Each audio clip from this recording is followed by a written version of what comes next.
اللہ کے رسول صلی اللہ علیہ وآلہ وسلم کے دور نبوی کے اندر غالباً بخاری شریف میں یہ روایت ہے کہ ایک چرواہا اپنی بکریاں چرا رہا تھا اور ایک بھیڑیا آیا اور وہ بکری کو پکڑ کر دوڑ لگانے لگا اور یہ چرواہا چاقو چوبند بیٹھا تھا.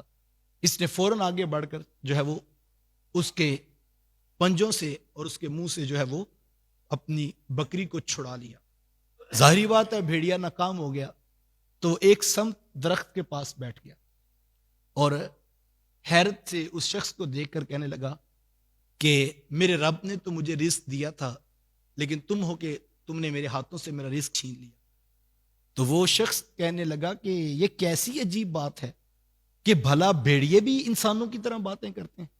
بھیڑیے تو انسانوں کی طرح باتیں نہیں کرتے. لیکن اس شخص نے اپنے کانوں سے یہ آواز سنی, بھیڑیے کی طرف دیکھ کر کہنے لگا کیسی عجیب بات ہے کہ بھیڑیے بھی بھلا انسانوں کی طرح باتیں کرتے ہیں.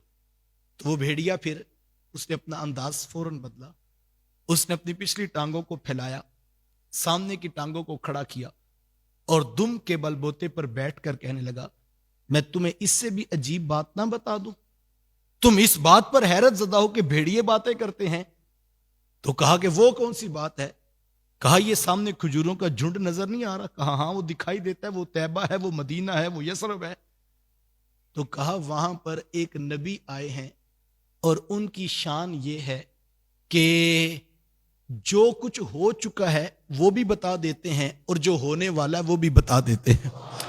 کہا یہ میں تمہیں بتا رہا ہوں, تم میرے بات کرنے پہ تعجب کر رہے ہو, وہاں پر تو ابر کرم برس رہا ہے اور جو ہو چکا ہے وہ بھی بتا دیتے ہیں. میں تو صرف تمہیں بول کے بتا رہا ہوں اور جو میرے ساتھ ہوا ہے میں وہ بتا رہا ہوں. وہ تو وہ شان رکھتے ہیں کہ جو ماضی میں گزر چکا ہے وہ بھی بتا دیتے ہیں, جو آگے آنے والا ہے وہ بھی بتا دیتے ہیں. اللہ اکبر. یہ اس نے حضور کی خبر بتائی.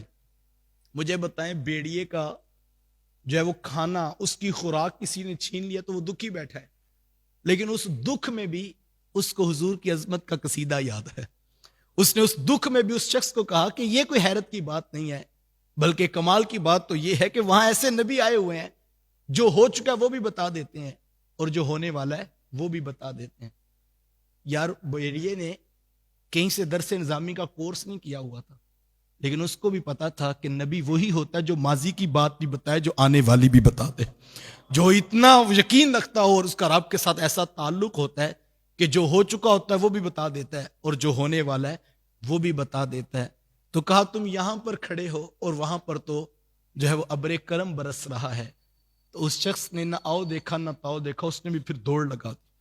دوڑتا ہوا مدینہ شریف میں پہنچا اور آ کر لوگوں سے پوچھتا ہے کہ یہاں کون ہے جنہوں نے نبوت کا دعویٰ کیا ہے. تو کسی شخص کو ملا تو اس نے جا کر اس کو حضور کی چوکھٹ پر پہنچا دیا. اب وہ آقا کریم علیہ السلام کے پاس آیا اور اس چرواہے نے اپنی ساری بات سنائی کہ میں اس طرح اپنی بکریوں کی رکھوالی پہ کھڑا تھا اور ایک بھیڑیا آیا اور یہ سارا واقعہ میں اپنے کانوں سے سنا اور اپنی آنکھوں سے دیکھا ہے اور اس بھیڑیے نے مجھے آپ کے پاس بھیجا. اللہ اکبر. تو جب وہ بات سنا رہا تھا تو حضور علیہ السلام نے پاس بیٹھے شخص سے کہا کہ لوگوں کو جمع کرو. لوگوں کو آواز دی گئی, منادی اعلان ہوا, لوگ جمع ہو گئے, مجمع لگ گیا. تو میرے حضور خود بھی تشریف فرماتے, حضور کا ذوق ہے. آقا کریم علیہ السلام نے اس چرواہے سے کہا وہ جو بات تمہیں بھیڑیے نے سنائی تھی وہ ذرا ان کو بھی اب تم سنا دو. اللہ, مجمع لگا ہے, امام الانبیاء تشریف فرما ہے اور بھیڑیے کی بات اتنی خوبصورت لگی حضور کو کہ حضور نے کہا کہ وہ جو تمہیں اس نے بتایا تھا نا اب ان کو بھی بتا دو. اور یہ حضور کی عظمتوں کا عنوان ہے کہ جو انسان تو انسان ہے, جانوروں کے سینوں میں بھی رکھا گیا ہے اور جانور بھی حضور کو جانتے تھے. تو بچپنے سے لے کے لڑک پن اور لڑک پن سے لے کر جوانی سے شباب سے آگے حضور علیہ السلام کے اعلان نبوت تک, اس سے قبل ایسے واقعات موجود تھے کہ جو حضور علیہ السلام کی نبوت پر اور ان کی عظمت پر بہت بڑا حوالہ ہوا کرتے تھے.